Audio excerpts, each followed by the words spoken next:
Well, good morning everyone. Well, actually it's good afternoon. It's been a little while since I posted a vlog to my channel. There's been a couple of reasons for that actually. One is that I've been working away from home for the last couple of months, well at least for 3 weekdays each week, and so time has been a little bit limited. The other reason is that I've done something which I wasn't expecting to do, and if I do this you'll get an impression of what it was that I've done, because I've changed my bike. I have traded in my absolutely superb Triumph Street Triple. It was only 6 or 7 months old. I traded that in for a bike which I first saw, and I mean literally the actual bike that I first saw last October. It's a 2016 BMW R9T, so it's the 1200cc. I think BMW call it the Heritage range. It's effectively a roadster though, in a kind of classic, a modern classic style. This one is actually quite unusual, and I will endeavour to stop off in a few minutes to show you why. But it's got, apart from having a load of aftermarket parts on it from the likes of Rizoma and Unit Garage, as well as from the BMW parts and accessories catalogue, it's got the most incredible paint job I've ever seen. It's a completely custom paint job, not BMW, and it's a kind of vivid metallic orange which induces passers-by to stop and stare at. And pretty much every time I park it up, someone will say something to me about the colour. It's absolutely fantastic, as you will see in a moment. I'm not going to do a review of the bike during this vlog, but I will just say a couple of things about it, comparing it to my Street Triple. Firstly, it's got just masses and masses more torque. It produces 116 Newton meters. I can't remember where in the band that comes, but I'll go over that next time. But the reality is that it's very linear, and it's got torque absolutely everywhere and in every gear. So what it does mean is that I don't feel that I need to be working my way up through the band and producing more revs than I really want to or should be doing, given the kind of riding that I do. It's very much a kind of linear, powerful twin engine, similar to the one I had in my twin, but bigger and better. In my street twin, that is. So that's the first thing. The second thing I would say is that it does take a lot more riding than the Street Triple. I don't mean that in a bad way, but the Street Triple was almost perfect in terms of ergonomics, handling, responsiveness, manoeuvring, flickability. It was just, just unbelievable. This is, I don't know, it's a bit more of a man's bike. It takes some proper riding at times, and you certainly know that you've been on it after a few hours in the saddle. So, to me, that's a good thing, by the way. I wasn't levelling a criticism at the bike. I was just explaining that that it's slightly different to the Street Triple in that respect. Comes as stock with the most amazing twin Acra cans on it. The tone from the exhaust is absolutely gorgeous, and you can probably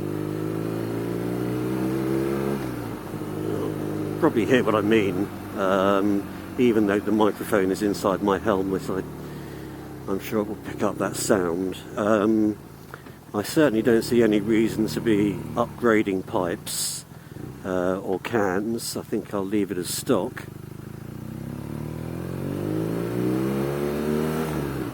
probably concentrate a little bit more, because I just came out a little bit wide on that left-hand turn. I would have failed my test on that one. Yeah, so I'll be leaving it as stock. There are a couple of things I'll probably want to get for it. I might well upgrade the brake and clutch levers. They're okay, but the clutch lever in particular, kind of like on my Triumphs, just takes a bit of work. I don't have a massive span, and I can feel it when I'm riding in traffic a lot. So I might do that. Might change the mirrors I have, which I'm not 100% sure what they are. I think they might be those lane splitters, but I might change them for some Rizoma mirrors that I've seen in their catalogue.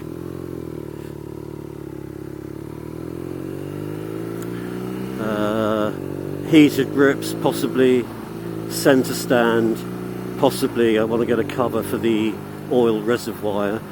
It's air and oil cooled, and so that's a good thing actually. No worries about checking water levels, and also no chain maintenance. This is shaft driven, so a lot easier on the maintenance front. So all in all, I'm absolutely delighted, and I think the thing that pleases me more than anything is that I'm back on a modern classic, a kind of retro-styled bike, and to me, that's quite important. I got suckered into the naked sports bike thing because of the performance of that triple when I took it out for a test, but the reality is it's not really me. This is much more me in terms of image and lifestyle, all the gear that I've accumulated, the places I want to go. I like to hang out in places like the bike shed. I want to go on the Distinguished Gentleman's Ride, and it's a kind of scene for classic bike owners, vintage or modern, and I was kind of uncomfortable that I was on a sports bike, I'll be honest. I'm much happier now.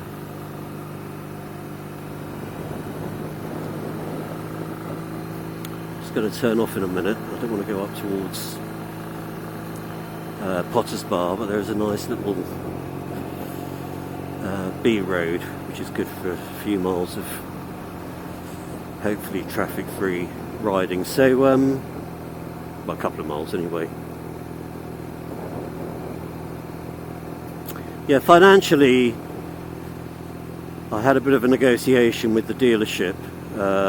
As I say, I first saw this bike back in October last year, nearly bought it then, but the timing wasn't quite right for me, and I ended up on a Triumph. But I was delighted and a little bit shocked actually to find that it was still in stock 7 months later, albeit £2,000 cheaper. And the only reason it hadn't been sold can be it has to be the paint job. Because, it's a classic R9T, and they go like hotcakes. But it's not a standard paint colour. And I guess that's off-putting for some people. It's not off-putting for me, I hasten to add.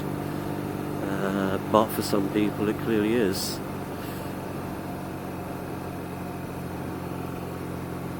I must find somewhere to stop in a second, if I can. I missed an opportunity there for sure.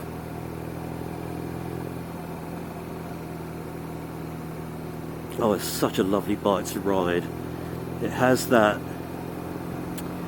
torque kind of lean to the right when it's got a longitudinal crank because it's a flat twin, it's a boxer engine. So there's one engine block poking out on one side of the bike and another on the other side of the bike. And when you're stationary and you give it some throttle, the bike just kind of leans over to the right. It's incredible. You can feel it when you're riding at slow speeds, although not very much. But it does mean I have to, when I come to a stop at lights, I can't give those final couple of blips on the throttle that I kind of do habitually, because it pushes the bike over to the right and I end up having to put both feet down, which I don't like to do, so that's a bit annoying. But I mean, it really is a lovely bike to ride. I mentioned it has masses of torque. It's also very quick. 110 brake horsepower. It goes about 130 miles an hour if you really wanted to. I must concentrate and stop talking.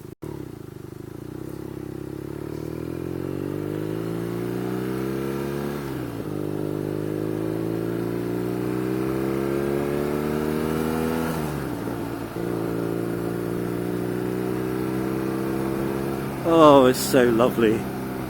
And the sound of that engine, those two Akrapovic exhaust cans, unbelievable. So loud, even at stock.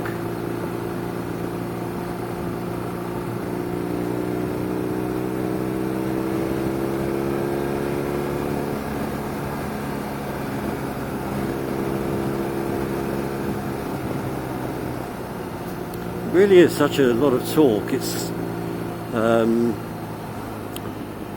a heavier bike than my triple, so I suppose it would be fairer to compare it to my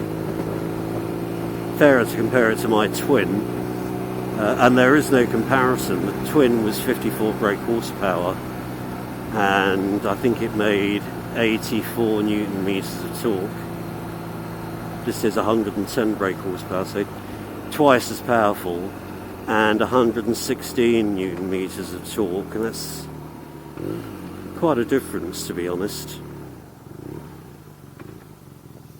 I might just actually see if I can pull into this car park and get an opportunity just to walk around the bike for you, because this paint job needs to be seen to be believed. It really is rather special. Even as custom paint jobs go, it's rather special. So let's have a little look.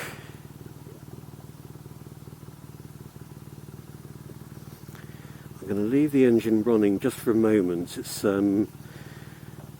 air cooled, so you don't want to leave that for too long. Well, actually, no. I'll start it again. But I do want you to see this paintwork. So,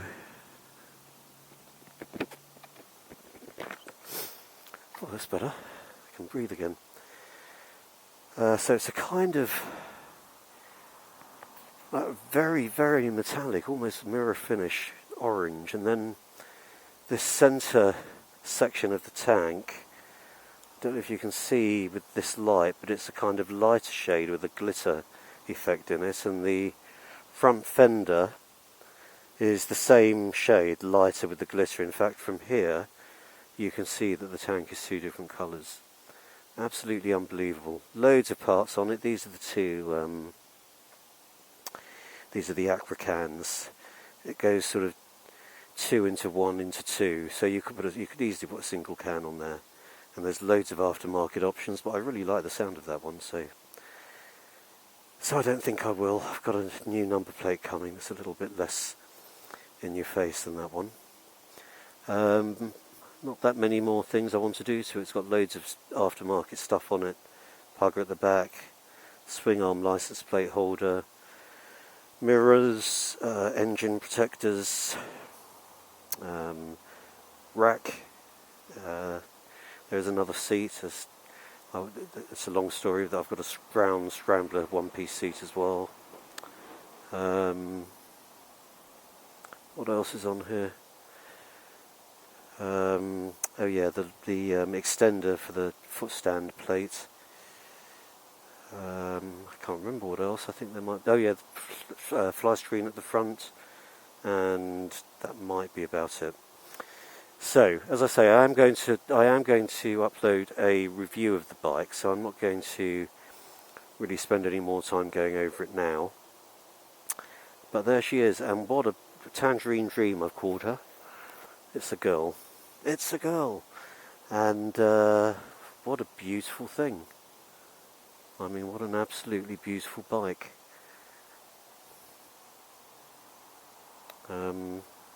Yeah, I love it. Love it.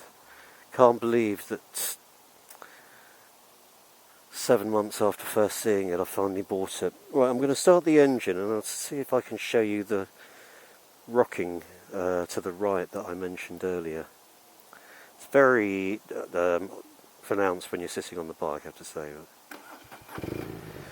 Right, so that's not me rocking it, it's just I'm not stopping it from rocking. Amazing, and you can probably hear that exhaust note. It's just, as I say, in stock form, absolutely lovely.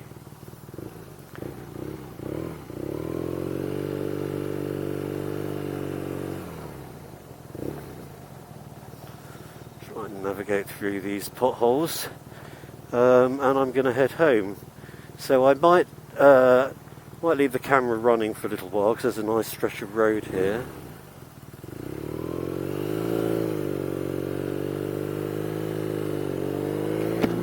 And it remains for me to say thank you for watching, and I will see you next time with hopefully a proper review of the bike.